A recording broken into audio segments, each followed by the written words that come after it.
আসসালামু আলাইকুম। আশা করি সবাই ভালো আছেন। আজকের ক্লাসে আমরা মোটামুটি দুইটা বিষয় নিয়ে আলোচনা করার চেষ্টা করব দুইটা ভিডিওতে। প্রথম ভিডিওতে আমরা দেখি যে ক্লজ নিয়ে আলোচনা করব। ক্লজ আসলে কাকে বলে? ক্লজ আমরা জানি একদম বেসিক একটা জিনিস। একটা বাক্যের সেন্টেন্সের অংশ। একটা সেন্টেন্সের অংশ হতে পারে, ক্লজও হতে পারে, ফ্রেজও হতে পারে। বাট বেসিক ডিফারেন্সটা হলো ফ্রেজও শব্দ আপনার কয়েকটা শব্দের সমন্বয় হয়, ক্লজও কয়েকটা শব্দের সমন্বয় হয়। কিন্তু ক্লজে আপনি সাবজেক্ট এবং ফাইনাইট ভার্ব পাবেন, কিন্তু ফ্রেজের মধ্যে আপনি ফাইনাইট ভার্ব পাবেন না। এটা হলো বেসিক পার্থক্য। এখন আমাদের পরীক্ষায় কিরকম আসে? অনেক সময় ক্লজ থেকে দুইভাবে প্রশ্ন হয়। একটা হলো এটা কোন ধরনের ক্লজ, কোন টাইপের ক্লজ, হ্যাঁ, ক্লজের টাইপ আমরা শিখবো এবং সেটা কেন, কখন, কিভাবে, কোন প্রকার আমরা ক্লজ বলবো সেটা আমরা জানবো আস্তে ধীরে।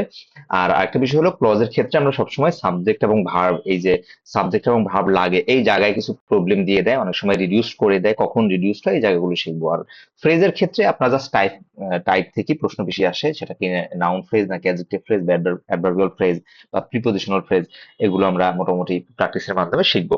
প্রথমে ক্লজ। ক্লজ আপনার বললাম যে একটা ক্লজ হলো বাক্যের একটা অংশ যেখানে সাবজেক্ট এবং কি থাকে, ভার্ব থাকে।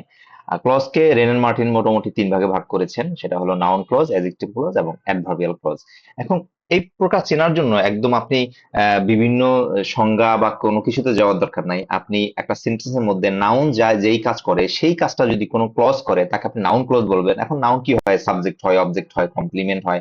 হ্যাঁ, সো এই জিনিসটাই মাথায় রাখবেন। আপনি পার্টস অফ স্পিচের নাউন, অ্যাডজেক্টিভ, অ্যাডভার্ব চেনার যেই নিয়মগুলো সেগুলি এখানে প্রয়োগ করবেন, তাহলে আপনার কাছে একদমই জটিল মনে হবে না। অ্যাডজেক্টিভ অ্যাডজেক্টিভ কি করে? অ্যাডজেক্টিভ নাউনকে মডিফাই করে, হ্যাঁ। আবার অ্যাডজেক্টিভ প্রোনাউন, নাউন প্রোনাউন এগুলোকে মডিফাই করে। সো যদি এরকম বাক্যে সেই হিসেবে কাজ করে আমরা সেগুলো অ্যাডজেক্টিভ ক্লজ বলবো। এবং অ্যাডভার্বিয়াল ক্লজ কি? টাইম বুঝায়, ম্যানার বুঝায়, প্লেস বুঝায়, এমন কিছু বুঝালে আমরা সেগুলোকে অ্যাডভার্বিয়াল ক্লজ বলবো। আমরা একটা প্র্যাকটিস দেখি, এটা আর্ট ব্যাংকে 2025 সালে এসছে। এখানে দেখা যাচ্ছে dash Rahim went to collect his payment আছে। এখানে শুরু করেছে অলদো, দো অলদো দিয়ে। এখন দুইটা জিনিস। প্রথমত হলো এখানে কমা নেই। কমা থাকলে আমি ভাবতাম যে হয়তোবা এই অলদো আগে নিয়ে আসছে, ক্লজটা আমি আগে কোনো ভিডিওতে বলেছিলাম, যদি কোনো ক্লজ মার্কার বাক্যের মাঝখানে না বসে শুরুতে চলে আসে তাহলে এই প্রথম অংশটা পুরো শেষ করে এখানে একটা কমা দিতে হয়। এসে প্রথম বিষয়, সেই দিক থেকে আমি এই দুটো বাদ দিতে পারি। দ্বিতীয় বিষয় হলো অর্থগতভাবে ভুল। অলদো হলো বিপরীতমুখী অর্থ দেয়। যেমন হলো although he had completed his work successfully, যদিও সে তার কাজটা সম্পূর্ণভাবে শেষ করেছে, Rahim went to collect his payment. আচ্ছা, মানে একটা বিপরীতমুখী অর্থ হয়ে যাচ্ছে। তারপরেও সে তার মানে আপনার পেমেন্ট সংগ্রহ করতে গিয়েছে। বিষয় তা না, মানে হলো সে তার কাজটা শেষ করেছে, এরপর এসে আপনার তার পেমেন্ট সংগ্রহ করতে গিয়েছে। তার মানে আমি এখানে অলদো এবং এই অলদো দুইটা বসাচ্ছি না দুইটা কারণে। এখানে কমা নেই, আর সেকেন্ড হলো এটা অলদো অলদো যে কানেক্টরটা, এটা বিপরীতমুখী অর্থ দেয়, সেই সব অর্থের সাথে সামঞ্জস্যপূর্ণ নয়। এরপর দেখি সি এবং ডি। আপনি having completed his work successfully, আর হলো as long as the work is completed with success. আচ্ছা, এখানে একটা জিনিস বলি, আপনারা ভেরি রিসেন্টলি গত সপ্তাহে পরীক্ষায় এই ধরনের প্রশ্ন এসছে আপনার অফিসার ক্যাশে। এটা হলো ড্যাংলিং মডিফায়ার বলেন বা রিডিউসড ক্লোজ বলেন। এই অংশে যাকে ইঙ্গিত করে পরের অংশ ঠিক তাকে দ্বারাই শুরু হয়। এখন এখানে হ্যাভিং, সরি, রহিম ব্যক্তি। এখানে আপনি দেখেন এখানে দা ওয়ার্ক সাবজেক্ট হিসেবে নিয়ে আসছে। সো এখানে যদি হইতো যে as long age he completed the work successfully, তাহলে আমরা মোটামুটি একটা ভাবতে পারতাম মানে কানেক্টরটা অর্থ ঠিকঠাক দিচ্ছে এবং হলো আগের অংশ পরের অংশের সাথে সামঞ্জস্যপূর্ণ রয়েছে। তো এই জন্য এখানে আপনার এই জিনিসটা খেয়াল করবেন, যদি ইউজুয়ালি যদি আগের অংশের এবং পরের অংশের সাবজেক্ট সেম হয়, প্রথম অংশ যাকে ইঙ্গিত করে পরের অংশ ঠিক তাকে দ্বারাই শুরু হয়। So having completed his work successfully, এখানে মূলত হি completed his work successfully, but এখানে আপনার রিডিউস ক্লোজ করে যেহেতু এটা প্রেজেন্ট পার্টিসিপল, সে অ্যাক্টিভ, সে কাজ করেছে, প্রেজেন্ট পার্টিসিপল দিয়ে শুরু করা হয়েছে এই জন্য, কারণ রহিম এই বাক্যের সাবজেক্ট, এই বাক্যেরও সাবজেক্ট রহিম, এই বাক্যেরও সাবজেক্ট রহিম, বাট এখানে রিডিউস করা হয়েছে, কনজাংশনটাও আপনার কানেক্টরটাও তুলে দেওয়া হয়েছে এবং সেম সাবজেক্ট যেহেতু সাবজেক্টটা তুলে দিয়ে আপনার হ্যাভিং কমপ্লিটেড এটাকে পার্টিসিপল করে রিডিউস ক্লোজ করা হয়েছে। এবং হ্যাভিং কেন হলো প্রেজেন্ট পার্টিসিপল? কারণ হলো রহিম নিজে কাজটা করেছে, having completed his work successfully, তার কাজটা ঠিকঠাক মতো করে তারপর সে তার পেমেন্ট কালেক্ট করতে গিয়েছে। এবার একটু যদি সামারাইজ করি, এটা অন্য ক্ষেত্রে আপনার সেই জিনিসটা কাজে লাগবে। সেটা হলো রিডিউস ক্লোজের ক্ষেত্রে খেয়াল করবেন প্রথম অংশ যাকে ইঙ্গিত করবে পরের অংশ ঠিক তাকে দ্বারাই শুরু হবে। আর প্রেজেন্ট পার্টিসিপল হয় অ্যাক্টিভ সাবজেক্ট হলে, পাস্ট পার্টিসিপল হয় প্যাসিভ সাবজেক্ট হলে। মানে হলো কাজটা যদি তার দ্বারা করা সম্ভব না হয়, সো এটা পরে কাজে লাগবে। এরপরে যদি আমরা যাই, they reaches the cinema early so that they, আচ্ছা আমি সো অ্যাজ না সো দ্যাট হওয়ার কথা, ঠিক আছে। এখানে দেখেন এই অংশে they reached subject plus verb আছে, they might get subject plus verb আছে, দুইটা ক্লজকে যুক্ত করলে অবশ্যই আপনার এখানে ক্লজ মার্কার আনতে হবে। সো অ্যাজ ক্লজ মার্কার হয় সো অথবা অ্যাজ অথবা দ্যাট। এখন সো দ্যাট, এটা মানে অপশনে সো দ্যাট আছে, সো দ্যাট দে মাইট, তার মানে হলো ক্লজ মার্কার, দুইটা ক্লজ থাকলে ক্লজের মাঝখানে অবশ্যই কি লাগে, ক্লজ মার্কার লাগে, এটা একটু খেয়াল রাখতে হবে। সো এই জন্য এখানে সো অ্যাজ না হয় সো দ্যাট হবে, so that they might. Okay, the solution that the engineer provided, আচ্ছা এটা একটু বলি। আচ্ছা তার আগে বলেন, এখন আমরা যেগুলো পড়ছি এগুলো মূলত ক্লজের মধ্যে বাক্যে কি কি প্রবলেম আছে টাইপস গুলো পড়ছি না, একটা ক্লজের কিভাবে পূর্ণতা দিতে হয় বাক্যের মধ্যে একাধিক ক্লজ থাকলে সেই জিনিসটা আমরা শিখছি। The solution that the engineer provided, এই দ্যাট দ্বারা এটাকে বোঝাচ্ছে, বুঝলাম। দ্য ইঞ্জিনিয়ার প্রোভাইডেড, এই ভার্ব এই সাবজেক্ট পেয়ে গেলাম, মনে রাখবেন এই সলিউশনের ভার্ব এখানে লাগবে একটা, কারণ দ্যাট হলো ক্লজ মার্কার, এ একটা ক্লজ আর আরেকটা ক্লজের সাবজেক্ট এখানে, ভার্ব এখানে। আর আমি এর আগে মেবি বলেছিলাম যে এ একটা অংশ এখানে একটা কমা, মনে করেন এখানে একটা কমা, এ একটা অংশ এখানে আরেকটা অংশ আছে, এই যে ফার্স্ট অংশের সাথে 3 নম্বর অংশে একটা সম্পর্ক আছে, তার মানে হলো এই সাবজেক্টের কি লাগবে, একটা ভার্ব লাগবে। এখন এই যে এ একটা অথবা একটা ওয়াজ, এই দুইটা যে কোনো একটা হবে। Was not correct but also, আগে তো নট নট অনলি নাই, তাহলে বাট অলসো কেন আসবে, সো এটা হলো but complicated, was correct but complicated. So এই দা সলিউশন, তারপর দ্যাট, দ্যাট ক্লোজ মার্কার, এটা যদিও এখানে আপনার ইয়া মনে হচ্ছে কি বলে এটাকে, রিলেটিভ প্রোনাউন অ্যান্টিসিডেন্ট মনে হচ্ছে, বাট এটা ক্লজ মার্ক হিসেবে কাজ করেছে, দুইটা ক্লজকে যুক্ত করেছে।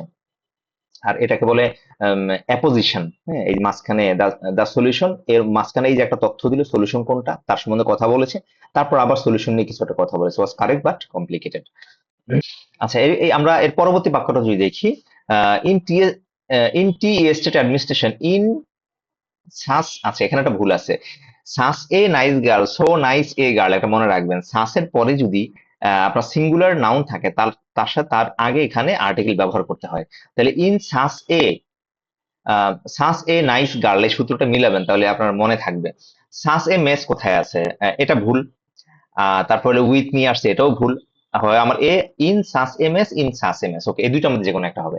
এখন বিষয়টা হলো এখানে ইজ আছে ভার্ব, এখানে সাবজেক্ট আছে, আবার দেয়ার আছে সাবজেক্ট, এখানে আছে ভার্ব, তার মানে এখানে একটা ক্লজ মার্কার দরকার আছে, তার মানে ক্লজ মার্কার হলো দ্যাট। তার মানে এখানে দুইটা জিনিস, একটা হলো সাসের ব্যবহার এবং ক্লজ মার্কারের ক্লজ কানেক্টর, মানে আপনার এখানে কানেক্টর লাগবে, সেখানে দ্যাট আসলো। আর সাস এ মেস হবে কেন, সাসের পরে যদি সিঙ্গুলার নাউন থাকে তাহলে তার আগে আর্টিকেল ব্যবহার করতে হয়। আর যদি সো থাকতো তাহলে সো নাইস এ গার্ল এভাবে হয়। হ্যাঁ, such a nice girl so nice a girl, এভাবে আমি মনে রাখতাম আর কি রুলসটা। সো আপনারা লিখে রাখতে পারেন ওয়ার্ড দুটো, তাহলে আপনার মনে থাকবে। এরপরে দেখেন the pineapple A fruit dash in tropical climates, আচ্ছা এটা আমি এখানেই ভুলটা হলো ফ্রুট যেটাকে ট্রপিক্যাল ক্লাইমেটে জন্মানো হয়, ঠিক আছে, এটা ন্যাচারাল বোঝাচ্ছে না, এটা বোঝাচ্ছে যে কেউ চাষাবাদ করে ট্রপিক্যাল ক্লাইমেটে through the world, is native to parents of South America, তারা সাউথ আমেরিকার মোটামুটি কাছাকাছি হয়, ওই রকমই হয়। তো এখানে এ ফ্রুট গ্রহণ হবে, ওই যে বলেছিলাম প্রেজেন্ট পার্টিসিপল তখন যখন সেটা অ্যাক্টিভ হয়, আর প্যাসিভ কখন, যখন এটা কাজটা নিজে না করে অন্য দ্বারা হয়। এখানে চাষাবাদ বোঝাচ্ছে গ্রোন, এ ফ্রুট গ্রোন, ফ্রুটকে চাষাবাদ করা হয়েছে এই জন্য এখানে গ্রোন হবে। গ্রোতে ভুল আছে, এখানে মূলত পিন পয়েন্ট ইরোর থেকে প্রশ্নটা এসছে, পাস্ট পার্টিসিপল।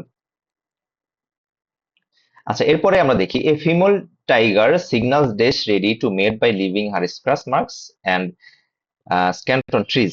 ওকে, এখানে এ ফিমেল টাইগার সিগনাল, সেটা হলো সাবজেক্ট, এটা হলো ভার্ব, এরপরে রেডি, তার মানে এখানে যদি আমি আরেকটা ক্লজ আনতে যাই, এখানে সি যদি আনি, ভার্ব নাই, ইজ এটা তো হওয়ার কথাই না, ঠিক আছে। আর হার রেডি তো অর্থই হয় না, she is ready. So she is subject plus verb, আর মাঝখানে clause marker that. So a একটা ক্লজ, শি ইজ আরেকটা ক্লজ, মাঝখানে একটা ক্লজ মার্কার আনতে হবে, সো তাহলে বাক্যটা পরিপূর্ণতা লাভ করবে। এরপর আমরা দেখি the desert pocket mouse common in the American south east, it is, okay. Ah আচ্ছা দেখেন, এই যে আমি একটু আগে বলেছিলাম যদি কমা থাকে এই অংশের সাথে এই অংশের সম্পর্ক। এখন দ্য ডিজার্ট পকেট মাউস, এটা একটা নাউন, সাবজেক্ট, এরপরে ভার্বটা কোনটা, এটার সাথে এটার পরে আসবে ইজ, এখানে আরেকটা মাঝখানে প্রোনাউনের দরকার নেই, এটা হলো সাবজেক্ট, এটা হলো ভার্ব, তার মানে এখানে রিডান্ডেন্সি আছে, আপনার দুইটা সাবজেক্টের পরে আবার প্রোনাউন চলে আসছে, সো এখানে আনার দরকার নেই, এটা এই মাঝখানেটা অ্যাপোজিশন, আর প্রথম অংশের সাথে বলেছিলাম তৃতীয় অংশের সম্পর্ক, সাবজেক্টের পরে আমরা সরাসরি কি নিয়ে আসবো, ভার্ব নিয়ে আসবো। আচ্ছা এটা রিপিট হলো একই প্রশ্ন, আগের প্রশ্নটা। Although Sunlight appears white dash. আচ্ছা, যেহেতু এটা ইজ আছে এখানে, তার মানে এর আগে আমরা ইয়ে ব্যবহার করব, কি বলে আপনার সাবজেক্ট ব্যবহার করব, তো হিট তো হওয়ার কথাই নেই, আমরা ইট ব্যবহার করব, ইট ব্যবহার করব। এখন ক্লোজ মার্কার একটা আছে, আবার দ্যাট আবার বিকজ আনার কোনো দরকার নাই, এর মূলত এই অংশটা আগে ছিল, তারপর মাঝখানে অলদো ছিল, তারপর এই অংশটা ছিল। সো এখানে সাবজেক্ট প্লাস ভার্ব হলেই বাক্য হয়ে যাচ্ছে, ইট ইজ অ্যাকচুয়ালি। ওকে, তারপরে দেখা যাচ্ছে মেনি সাইকোলজিস্ট বিলিভ, না বিলিভ, এখানেই ভুল আছে, পিন পয়েন্ট এরর। বিলিভ হলো নাউন আর বিলিভ হলো ভার্ব, তার মানে সাবজেক্ট প্লাস ভার্ব লাগে। সো এই দ্যাট হলো ক্লজ মার্কার, এরপর দেখেন সাবজেক্ট প্লাস ভার্ব আছে, সো আগের অংশে আমার এখানে একটা কি লাগবে, ভার্ব লাগবে। বিলিভ না হয়ে হবে কি বিলিভ। ওকে, এটাও টু ইজি ছিল। The pain killing effect of dental anaesthesia last longer in the afternoon then. আচ্ছা, এখানে হলো ডাজ ভার্ব, তার মানে এখানে একটা সাবজেক্ট লাগবে ইট, তাহলে ইট ডাজ। ওকে, সো এটাও ইজি একটা কোয়েশ্চেন। তারপরে দেখি, the doctor advise to take the medicine twice a day. আচ্ছা, অ্যাডভাইস, এখানে একটা বাক্যটা হলো যে আসলে কোন শব্দটা মিসিং আছে, তো অ্যাডভাইসড মি অবজেক্ট লাগবে একটা, এই ভার্বের পরে subject plus verb plus object, আর অ্যাডভাইস এমন একটা ভার্ব যার পরে একটা অবজেক্ট আনতে হয়, অ্যাডভাইস মি। হ্যাঁ, এই জন্য এখানে আনসার হলো সি। এটা একটু পাশে লিখে রাখতে পারেন যে এখানে মানে মিসিং ওয়ার্ডটা ইয়া করার জন্য, চুজ করার জন্য বলা হয়েছে, এখানে ব্ল্যাঙ্ক হওয়ার দরকার ছিল। ওকে, তারপরে because their instructor are highly trained professional dash many efforts. Okay, because এখানে আছে, এটা ক্লোজ মার্কার কানেক্টর হিসেবে আছে, তার মানে এখানে সাবজেক্ট প্লাস ভার্ব বসালেই হয়ে গেল। তাহলে আমি এখানে দেয়ার আর কমার পরে আমি there are many efforts in innovative teaching within community college, so এখানে সাবজেক্ট প্লাস ভার্ব বসালেই চলে গেল। বিকজ এর এই পরে একটা সাবজেক্ট প্লাস ভার্ব, আর এখানে আবার এটা মূলত আগে ছিল, তো এখানে সাবজেক্ট প্লাস ভার্ব, তার ক্লজ পূর্ণতা পেল। Before paper was invented many people wrote on. আচ্ছা, অন এর পরে হবে আপনার জাস্ট অবজেক্ট বসালেই হবে, তো অবজেক্ট হুইচ দে কুড লে, না দরকার নাই, হুইচ যদি হতো এর আগেই একটা অ্যান্টিসিডেন্ট থাকতো, ওয়ান হোয়াট এভার, হোয়াট অথবা হোয়াট এভার। এখন পার্থক্য আছে, হোয়াট হলো নির্দিষ্ট, হোয়াট এভার অনির্দিষ্ট। তা আমি রোট অন হোয়াট এভার কিসের উপর লিখতো, যে কোনো কিছুর উপরে। আচ্ছা, এরপরে কুড লে, এটারও ভার্বের আগে একটা সাবজেক্ট লাগবে, সেটা হলো দে। দে কারা, এই যে people. People wrote on whatever they could lay their hand, যেখানে তারা হাত রাখতে পারতো সেখানে তারা লেখা শুরু করতো। ওকে, তারপরে বাক্যের শুরু, একদম বাক্যের শুরুতে থাকলে আপনি জাস্ট কি করবেন, সাবজেক্ট প্লাস ভার্ব বসাবেন। ওকে, তো দেয়ার আছে লিমিটস অন। আচ্ছা, লিমিট এখানে নাউন, হ্যাঁ, সীমাবদ্ধতাকে বোঝায়, তার মানে সাবজেক্ট প্লাস ভার্ব লাগে। এটা না, সাবজেক্ট আছে ভার্ব নাই, এটা আছে দেয়ার মেবি লিমিটস, এটা হতে পারে, এটা প্রশ্নবোধক সেন্টেন্স না, আছে মে আগে আসবে না, ওয়াই আর এই দুটো বাদ, তাহলে দেয়ার মেবি লিমিটস অন টাকা amount of contributions taxpayers can deduct on their income tax return। আচ্ছা, কিছু লিমিটেশনস আছে ইনকাম ট্যাক্স এর বিষয়। আচ্ছা, এতক্ষণ আমরা যা শিখলাম যে একটা বাক্যে ক্লজ থাকলে কলেজের আসলে পূর্ণতা দিতে হয়, এবং সেখানে অবশ্যই একটা ক্লজ মার্কার থাকে। সো ক্লজ মার্কার থাকলে সেখানে সেটাকে অ্যাপোজিশন হিসাবে মাঝখানে কিছু আছে কিনা এই জিনিসগুলো একটু খেয়াল করতে হবে, তাহলে মোটামুটি আপনি ক্লজের থেকে যে প্রশ্নগুলো আসবে সেন্টেন্স স্ট্রাকচার, সেগুলো আপনি আনসার করতে পারবেন। এবার আসি আমরা নাউন ক্লজে। নাউন ক্লজ এখানে প্রচলিত বইয়ের ধারা অনুযায়ী কিছু ডিটেলস দেয়া আছে, যে নর্মালি কি থাকে, কানেক্টেড থাকে, তারপর সাবজেক্ট প্লাস ভার্ব থাকবে, ডাব্লিউএস ওয়ার্ড দ্বারা শুরু হয়, এই সংকেতগুলো আমি বলবো একদমই মাথা থেকে জেরে ফেলবেন, এগুলো পড়বেনই না, মানে জাস্ট এমনিতে এক নজর দেখবেন। এগুলো দেখে আপনি যদি আনসার করতে যান পরীক্ষা হলে ভুল হবে। আপনাকে যখন পার্টস অফ স্পিচে কোন প্রকার বলা হয় এইটা মানে আপনি চুজ করতে গেলে সবসময় আপনি প্রচলিত ছোটবেলা থেকে যা পড়ে আসছেন পার্টস অফ স্পিচের আইডেন্টিফিকেশন নিয়ম কানুন, যে কি বাক্যে কি হিসাবে কাজ করে সেইটুকু খেয়াল করলে আপনি এই ক্লজ এবং ফ্রেজের টাইপস আপনি আনসার করতে পারবেন। সো আমি এদিকে না যাই, আমি একটু এক্সাম্পলে যাই। দেখেন, আমরা জানি নাউন সাবজেক্ট হিসেবে কাজ করে, so what he said is true, তার মানে কোনটা ট্রু, সে যা বলেছে পুরো অংশটাকে বোঝাচ্ছে, তাহলে এই ইজ ভার্বের সাবজেক্ট হলো এই পুরো অংশটা, তার মানে এটা নাউন ক্লজ। এবং ক্লজ কেন, কারণ হি এবং সেড দুইটা সাবজেক্ট প্লাস ভার্ব দুইটা আছে তাই। আবার দেখুন অবজেক্ট, আই বিলিভ, আমি বিশ্বাস করি, কি বিশ্বাস করি, এই পুরো অংশটা, দ্যাট হি উইল কাম, সে আসবে। এখন এটা কেন ক্লজ, এটা নাউনের জন্য, এটা অবজেক্টের জায়গায়, এটা ক্লজ কেন, এটা জন্য এটার মধ্যে সাবজেক্ট প্লাস ভার্ব আছে তাই। এবার দেখেন কমপ্লিমেন্ট হিসাবে, the truth is that he is honest, সত্যটা কি, সে সৎ। এই যে ইজ ভার্বের পুরো অবজেক্টটা বা কমপ্লিমেন্টটা হলো এই যে that he is innocent. So এটা কেন ক্লজ, হি এবং ইজ আছে, তার মানে বাক্যে দেখবো আমরা এটা সাবজেক্ট হিসেবে কাজ করছে, অবজেক্ট হিসেবে কাজ করছে না কমপ্লিমেন্ট হিসেবে কাজ করছে, নাউনের জায়গায় বসছে কিনা, এবং সেকেন্ড বিষয় হলো এর মধ্যে সাবজেক্ট প্লাস ভার্ব আছে কিনা, তাহলে আমরা এটাকে কি বলবো, নাউন ক্লজ বলবো।